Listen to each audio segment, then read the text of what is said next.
Барлықтарыңызға сәлем, қалдарыңыз қалай? Менің есімім Айсұлу Қанатқызы. Мен шоколад саласында 4 жылдық тәжірибесі бар эксперт шоколадемін. YouTube каналға мен осы күнге дейін тек қана шоколадтан жасалынатын десерттердің рецепттерін, әдемі эстетикалық видеолар, шоколадтан наборлар жасаудың процесін салып жүрген болатынмын.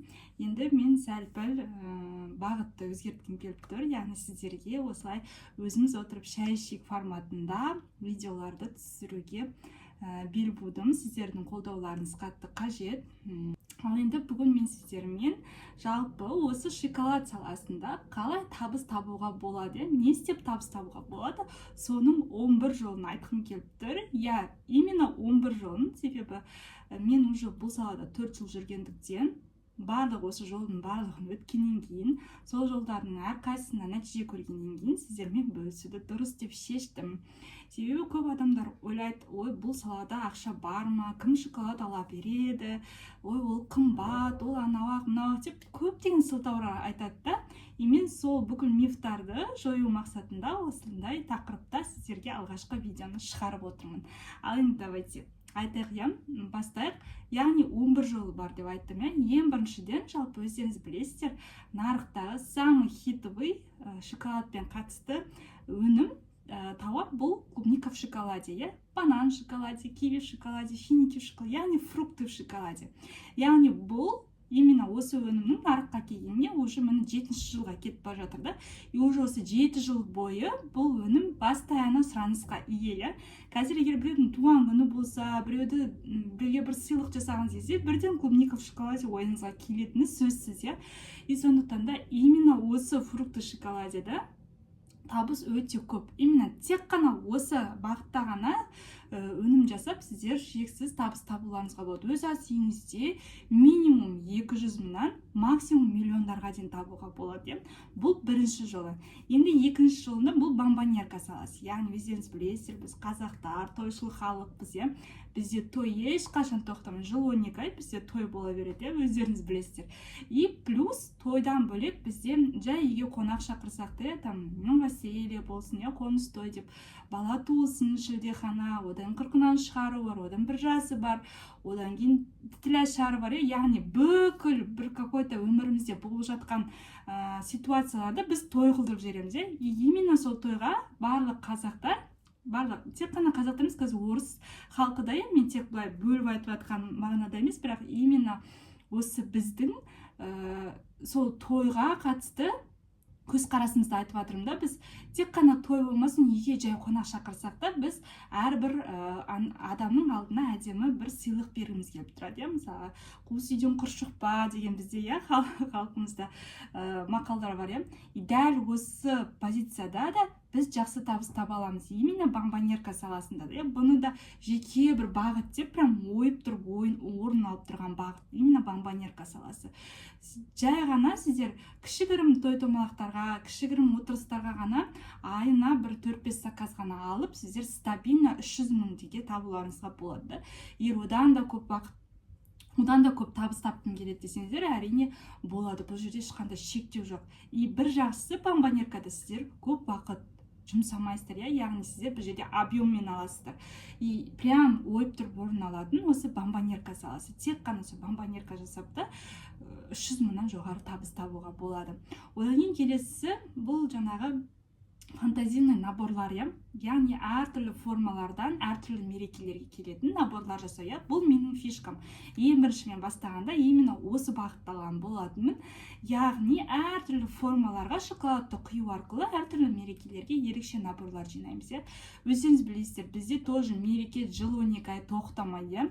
Жыл басталғаннан, мысалы, жаңа жылдан кейін январдан жай саябырлайды, одан кейін басталады февральда 14 февраль, 23 февраль, одан кейін 8 март, 22 март, одан кейін ораза айлары кетеді, одан кейін мектеп бітіретіндер басталады, одан кейін 3 ай жаз той-томалағымыз бар, тойларға да әдемі ерекше наборлар жасауға болады, свадьбы деп, неке қию күндерімен деген сияқты. одан кейін мысалға 1 сентябрь білім күні келеді, оның мұғалімдер күні келеді, оның арасында жаңағы жаңа жылымыз бар, оның арасында еще профессиональный праздниктар да бар, оған да жақсы заказдар түседі. Яғни день финансистов, там дәрігерлер күні, электриктер күні, шахтерлар күні деген сияқты сондай мерекелер өте көп. 12 айдың ішінде даже саусақ санауына жетпей қалады бізде. Поэтому тек қана осы бағытты да алып жақсы табыс табуға болады. Мысалға, мен тек қана осы шоколадный наборлар жасап та ғана көріп табыс тапқан болатын. Яғни стабильно 300 мыңнан мен табыс тауып отыратынмын. Яғни ай сайын хоть праздник, мысалы январдың өзінде де менде ол шоколадный наборларға заказдар болады. Өйткені туған күндер болады, жаңағы үйлену тойлары болады, знак благодарности, жай дәрігерлерге де заказдар алады. Сондықтан да бұл да өзінің ойып тұрып орын алған бір бақыты шоколад саласындағы. Одан кейін мысалға фантазийный плитки дейміз. Мысалға бұл плиткаларды ерекше қылдырып жасауға болады. Мысалға именные плитки дейміз, мысалға әртүрлі мерекелерге сай келетін плиткалар дейміз. Мысалға какао массамен акварельный недегі техникадағы да әртүрлі плиткалар жасауға болады. Мысалға витаминный плитка шоколад дейді, яғни ішіне тек орех, сондай пайдалы сублиматтарды қосу арқылы әдемі плиткаларды жасап күшті табыс табуға болады. Тем более қазір біздер білесіздер тренд болып жатқан дубайский шоколад. Именно дубайский шоколадтың өзімен ақта күшті табыс табуға болады. Яғни бұл да өзін ойып тұрып орын алған бір бағыты бар направление. Одан кейін бізде пинята, именно пинятадан да күшті табыс табуға болады. Мысалға қазір менің бір бағытым бар, гендер пинята жасаған болатын. Именно гендер пинятаны білесіздер, әр жұп, который бала көтереді, міндетті түрде гендер пати жасайды. Мысалға біреуден естейсіз, мен аяғым ауыр десе, о, гендер пати қашан дейді, мысалға. Сразу бірінші айтатын сөзіңіз біздің сол. И бұл бізде уже как традиция сияқты болып кеткен ғой. Бала көтердің ба, все, 20 неделя болғанда гендер пати жасаймыз дейсіз. И бәрі соны тосады. И сол сәттің ерекше болып өткенін барлығы қадағалайды. Яғни сол моментті бәрі күтеді, бәрі ерекше есте қалатындай қылып жасайды. Именно осы гендер пинята өте ерекше формат. Оның ішінен мысалға мен кейде клиенттердің сұрауы бойынша әртүрлі наполнениялар жасаймын. Ішіне қандай бала, мысалы қыз бала болса розовый түсті шоколадтар салам, ұл бала болса көгілдір түсті шоколадтар салам. Немесе егер сразу білмеген қаласа, онда ішіне әртүрлі микс түстермен араласқан конфеттер салам да, қағаз салып қоямын да. Кейбіреулер даже ол пустой қағаз салады, чтобы интрига болу үшін да, уже полын мысалға видео арқылы көрсететін сияқты. Өте егер фантазияңыз қосатын болса, именно осы гендер пинятаны ғана прям аккаунт ашып, чисто гендер пинята деп жасап, шоколадный гендер пинята деп жасап, тек қана осы бағытта да жақсы табыстар жасауға болады. И тек қана мысалы гендер пинята емес, плюс еще там шоколадная пинята, сердце пинята деп мысалға жігіттер қыздарына ұсыныс жасағанда, мысалға немесе там жолдасы әйеліне там iPhone сыйласа, соны кішкене ерекше форматта сыйлау үшін мысалы жүрек формасындағы пиняталарды заказ береді, ішіне сыйлықты салып қояды деген сияқты. Яғни бұл жерде біз адамдарға эмоция сыйлау арқылы табыс табамыз. И тек қана осы бағытты ғана жасап та сіздер шексіз табыс табуларыңызға болады. Бұл жерде ешқандай шектеу жоқ, өзіңіздің фантазияңызды қоясыз, адамдарға ұсынасыз, сол арқылы табыс табасыз. Одан кейін келесі бағыты бұл бізде бренд шоколад. Яғни бұл техника тоже енді ғана белең алып келе жатыр. Көп мастерлар бұны аса қолдана қоймайды, бірақ өте ерекше форматтағы бағыт. Именно осы бренд шоколад жасауды бір рет үйреніп алсаңыздар, бұл адамдарға вау эффект сыйлайтын техника. Яғни шоколадтың бетіне кез келген суретті түсіру арқылы шексіз табыс табуға болады. Бұл жерде плюс сіздер үлкен компаниялармен серіктестікке тұрып, шоколадтың бетіне сол компанияның логотипін қойып та күшті табыс таба аласыздар. Бұл жерде мысалы сіздер қаптатып форма сатып алмай-ақ, просто бір-екі ғана домалақ, там 4 бұрышты сондай формаларды ғана сатып алып қана үстіне просто шоколад әртүрлі мерекеге сай келетін там открытка ретінде жасап та күшті табыс табуға болады. Яғни бұл жерде тағы да фантазияңызды қосасыз, бір техниканы қолданасыз, шексіз табыс табасыз. Именно бұл бренд шоколад болғандықтан, бұны көп мастерлар жасай алмағандықтан да бұл жерге сіздер наценканы да көп қоя аласыздар. Яғни бұл жерде сіздер өзіндік құнына мысалы пайдасын да көбірек қосып, яғни қымбат шектеде сата аласыздар. Өйткені бұндай техниканы әлі көп мастерлар жасау білмейді. Және де бұл өте күшті эксклюзивный набор болып шығады. Сондықтан да тек қана бренд шоколад жасау арқылы да бұл бренд шоколадтарға сіздер бомбоньеркада жасай аласыздар. Сол арқылы да сіздер 300 мыңнан жоғары табыс таба аласыздар.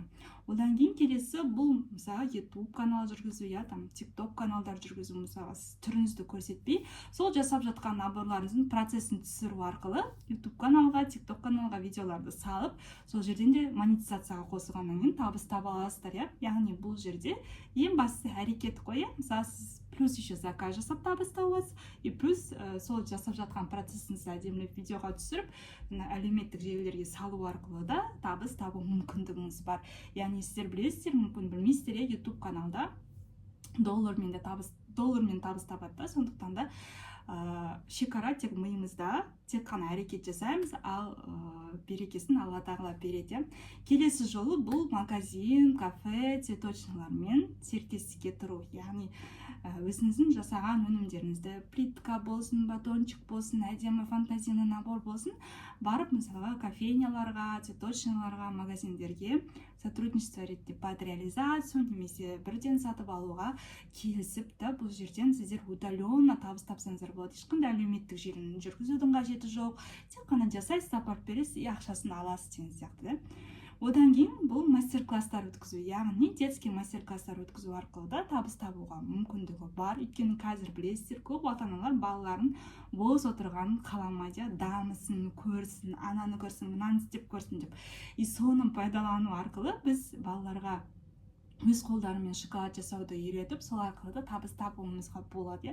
Бұл жерде сіздер шаршамай, тек аптасына 1-2 рет қана выездные мастер-класстар жасап, кейбір ата-аналар ерекше туған күн жасағылар келеді балаларына, и соны сіздер ерекше туған күн жасауға өзіңіздің услугаңызды ұсынып, сондай туған күнде жолдастарымен бірге там шоколад жасауды үйренеміз деген мастер-класстар жасауларыңызға болады.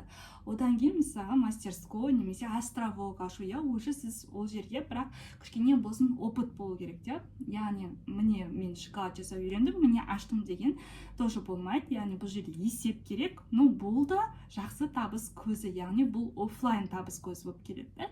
Сіздер яғни бұл жерден бір островок ашып, бір витрина ашып, немесе үлкен мастерской ашып та жақсы офлайн точка ашып өзіңіздің бизнесіңізді дамытуыңызға болады. Одан кейін ең соңғы жолы бұл курс, мастер-класстар сату, оқушыларды басқа қыздарға үйрету, именно осы саланы, осы салада табыс табудың көзін үйрету, осы салада наставник болу арқылы да сіздер жақсы табыс табуларыңызға болады. Бірақ наставник болу үшін сіз эксперт болуыңыз керек. Яғни аяғында нық тұрған, уже қаншама шишкаларды набивать еткеннен кейін, уже әжептәуір жолды өткеннен кейін өзіңіздің басыңыздан өткізген опытыңызды уже басқа біреумен бөлісуге дайынмын деген кезде осы сала жағынан да, осы бағыт жағынан да табыс тапсаңыздар болады. Жалпы осы сіздерге айтқым келген 11 жылы шоколад саласында табыс табудың әр жолды поэтапно, яғни саты ретінде өту арқылы сіздер өздеріңіздің эксперттіктеріңізді дамытуға мен шын жүректен тілектеспін. Тоқтамаңыздар, бұл салада ақша бар екенін мен сіздерге түсіндіргім келген ниет еді. Сондықтан да егер де сұрақтарыңыз болса, комментарийға қойып кетіңіздер. Мынау менің инста парақшам, міндетті түрде тіркеліп алыңыздар. Инста парақшада да мен көптеген эксперттік видеоларды салып отырам, және мені тұлға ретінде сол инста парақшамда тани аласыздар. Мен YouTube каналыма тіркеліп алыңыздар, алдағы уақытта осындай пайдалы күшті видеолар салып тұратын боламын. Өзіңіз отырып шай ішейік форматында. Егер де сіздерге пайдалы болса, лайк басып, комментарийға өз ойларыңызды жазып кетіңіздер. Келесі видеоларда кездескенше сау болыңыздар.